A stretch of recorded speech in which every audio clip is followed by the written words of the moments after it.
নমস্কাৰ। এটা টেলিভিশ্যনৰ টক শ্ব'ৰ পৰা এইমাত্ৰ ওলালোঁ। এটা টক শ্ব'টোত থাকোঁতেই গম পালোঁ যে সিদ্ধাৰ্থ শৰ্মাই এখন মুকলি চিঠি লিখিছে।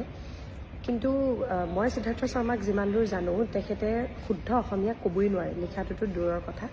গতিকে যিজন মানুহে শুদ্ধ অসমীয়া ক'বও নোৱাৰে, সেইজন মানুহে ইমান ধুনীয়া অসমীয়াত এখন চিঠি লিখিব পাৰেনে? ইমান দীঘলকৈ।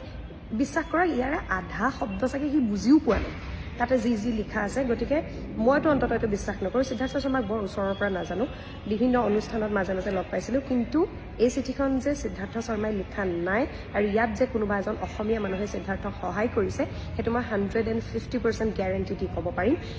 নাজানো কি হৈ আছে।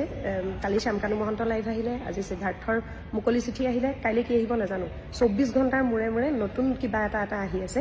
গতিকে কি হৈ আছে নাজানো, কিন্তু প্ৰশাসনলৈ অনুৰোধ জনাইছোঁ, যিহেতু সি নিজেই কৈছে যে সি দিল্লীত আছে, অনুগ্ৰহ কৰি সিদ্ধাৰ্থক অসমলৈ লৈ আহক। আৰু জুবিনদাৰ ফোনটো যিহেতু তাৰ লগত আছে, এই গোটেই কামখিনি কৰিবলৈ অকণমান ক্ষিপ্ৰতাৰে কৰিব নোৱাৰে। এতিয়াতো সি মুকলিকৈ কৈ দিছে, শ্যামকানু মহন্তক বাৰু আপোনালোকে কৈছে যে আপোনালোকে বিচাৰি পোৱা নাই, ঠিক আছে মানি ল'লোঁ, কিন্তু ইটো কৈছে যে ই দিল্লীত আছে, তেনেহ'লে ইয়াক কিয় উঠাই আনিব পৰা নাই?